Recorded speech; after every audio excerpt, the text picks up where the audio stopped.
Assalamualaikum warahmatullahi wabarakatuh. Saya Nur Salim dari kelompok 9 akan mempresentasikan tentang konflik Laut Cina Selatan. Secara geografis, kawasan Laut Cina Selatan dikelilingi negara-negara partai, yaitu Republik Rakyat Cina, Taiwan, Vietnam, Kamboja, Thailand, Malaysia, Singapura, Indonesia, Brunei Darussalam, dan Filipina, serta negara yang tidak berpartai yaitu Laos dan Independent Territory yaitu Makau. Luas perairan Cina Selatan mencakup Teluk Siam yang dibatasi oleh Vietnam, Kamboja, Thailand, Malaysia, serta Teluk Tonkin yang dibatasi oleh Vietnam dan Republik Rakyat Cina. Klaim dari Cina menyatakan wilayah laut tersebut sebagai wilayah bagian dari negara mereka, ya. Banyak mendapatkan protes dari negara ASEAN atau Association of South ASEAN Nasional, terutama Vietnam. Pernyataan Cina didasarkan pada nilai teritori historis. Laut Cina Selatan merupakan bagian perairan Cina, bukan daerah perairan internasional ataupun milik negara lain. Yang selanjutnya, pendapat terkait konflik Laut Cina Selatan.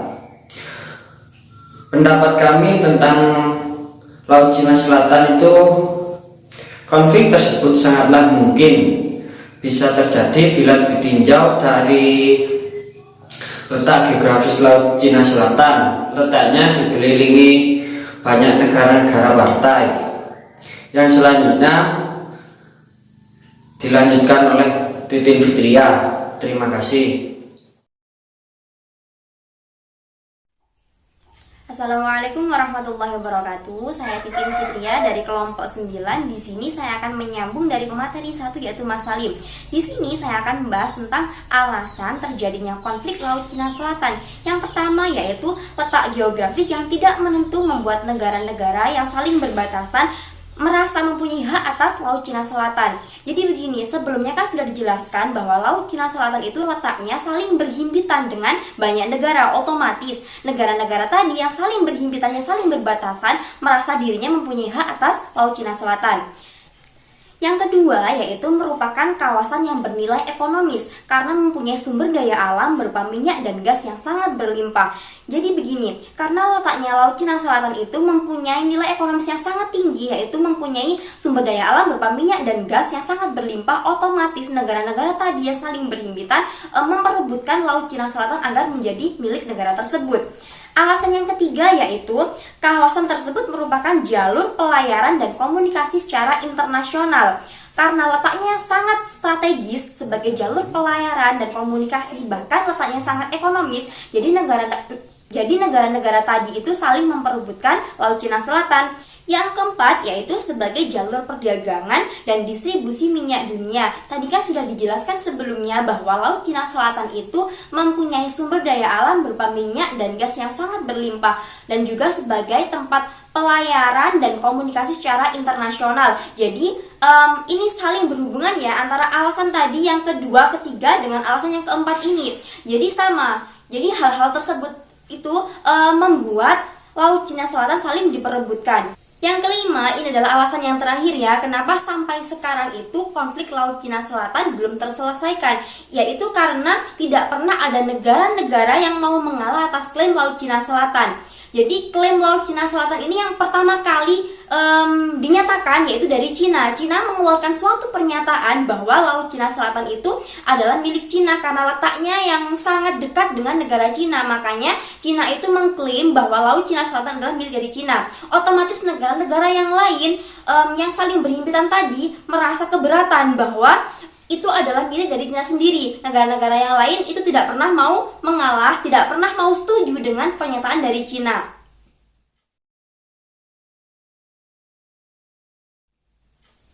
Dan beberapa konflik yang terjadi di Laut Cina Selatan itu adalah ada dua pulau yang saling diperebutkan, yaitu Pulau Paracel dan Pulau Spratly. Pulau-pulau ini menjadi ujung tombak dari Laut Cina Selatan sendiri. Jadi pulau-pulau ini yang menjadi perebutan antara Cina dengan negara-negara yang lain. Terus ini konflik yang sangat besar itu awalnya dari Cina sendiri, karena Cina tadi mengeluarkan suatu pernyataan bahwa Laut Cina Selatan itu adalah milik dari Cina. Jadi negara-negara yang lain itu saling menentang pernyataan dari Cina, khususnya yaitu dari negara-negara ASEAN. Jadi saya ulang kembali ya, negara-negara yang saling berbatasan dengan Laut Cina Selatan itu yang pertama adalah dari Cina sendiri, yang kedua dari Taiwan, ketiga Vietnam, keempat Kamboja, kelima Thailand, keenam Malaysia, ketujuh Singapura, kedelapan Indonesia, kesembilan Brunei Darussalam, dan yang terakhir yang ke-10 yaitu dari Filipina. Mungkin cukup sekian penjelasan dari kami, kurang lebihnya kami mohon maaf. Terima kasih. Wassalamualaikum warahmatullahi wabarakatuh.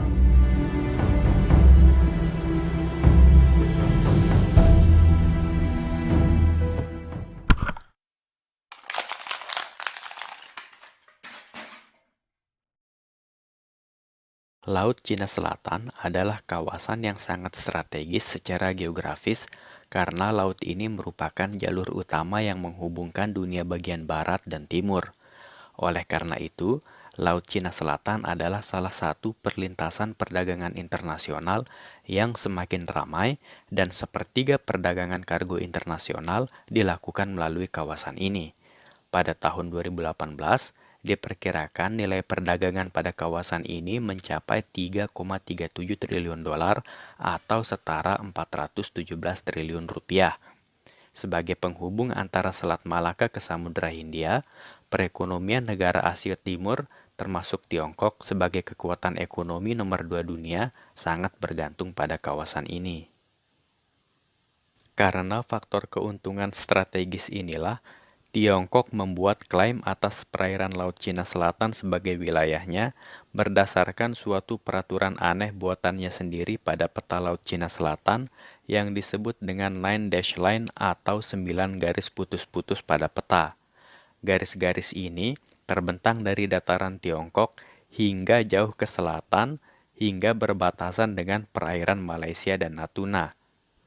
Klaim sepihak oleh Tiongkok ini bertentangan dengan peraturan internasional yang menyatakan bahwa zona ekonomi eksklusif wilayah perairan berada hanya pada jarak 200 mil dari garis pantai dan selebihnya merupakan perairan internasional. Berdasarkan klaim ini, Tiongkok pun mulai membuat pulau-pulau buatan di suatu kawasan yang disebut dengan Kepulauan Spratly atau Spratly Island. Tiongkok melakukan reklamasi besar-besaran dan membangun berbagai macam fasilitas di pulau buatan tersebut seperti pangkalan militer, landasan udara, radar, dan bahkan para pejabat di Pentagon mencurigai adanya fasilitas sistem rudal pertahanan di pulau ini walaupun belum dapat dikonfirmasi.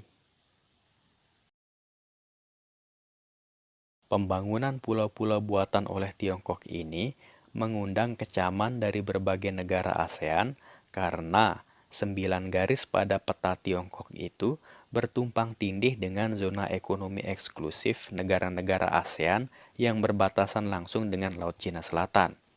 Negara-negara ini ialah Vietnam, Thailand, Filipina, Brunei Darussalam, dan Malaysia. Sedangkan Indonesia sendiri tidak terlibat langsung dengan sengketa klaim tersebut. Namun, sedikit wilayah Laut Cina Selatan yang berbatasan dengan Laut Natuna Utara terkadang menimbulkan beberapa insiden. Beberapa waktu lalu, sebuah kapal penangkap ikan berbendera Tiongkok diamankan oleh kapal patroli Angkatan Laut Indonesia, dan kemudian kapal penjaga pantai Tiongkok menabrak kapal nelayan tersebut agar dapat terlepas dari kawalan patroli Angkatan Laut Indonesia. Insiden ini menimbulkan kecaman dan protes keras dari Indonesia yang dilayangkan oleh Menteri Kelautan Susi Pujiastuti. Superioritas Tiongkok di kawasan Laut Cina Selatan memang tidak tertandingi. Sebagai kekuatan militer nomor 3 dunia, tidak ada satu negara ASEAN pun yang dapat menentang keberadaan Tiongkok di sana, mengingat kekuatan militer negara ASEAN masih kalah jauh dibanding negeri tirai bambu itu. Kita lihat saja, peringkat militer Vietnam menurut situs Global Firepower ada di peringkat 23. Sedangkan Thailand ada di peringkat 26, Filipina di peringkat 64, dan Malaysia di peringkat 41, dan bahkan Brunei Darussalam bahkan tidak masuk di dalam daftar. Sedangkan Indonesia yang tidak terlibat konflik langsung berada di kekuatan militer yang paling tinggi di ASEAN, yaitu di urutan ke-16. Namun, keberadaan Tiongkok tersebut bukan tanpa tantangan. Amerika Serikat sebagai polisi dunia menentang klaim sepihak Tiongkok di daerah itu. Amerika pun mengirim armada perangnya ke daerah itu untuk mengimbangi pengaruh Tiongkok yang dominan dengan beralasan bahwa zona Laut Cina Selatan adalah zona perairan internasional. Dan kerap kali terjadi insiden-insiden antara kedua angkatan laut negara itu. Dalam sebuah video yang dirilis oleh BBC, terlihat bagaimana reaksi Angkatan Laut Tiongkok terhadap pesawat Amerika Serikat yang berpatroli di sekitar kawasan Spratly Island yang sontak melakukan pengusiran dengan peringatan keras kepada pesawat Amerika Serikat itu.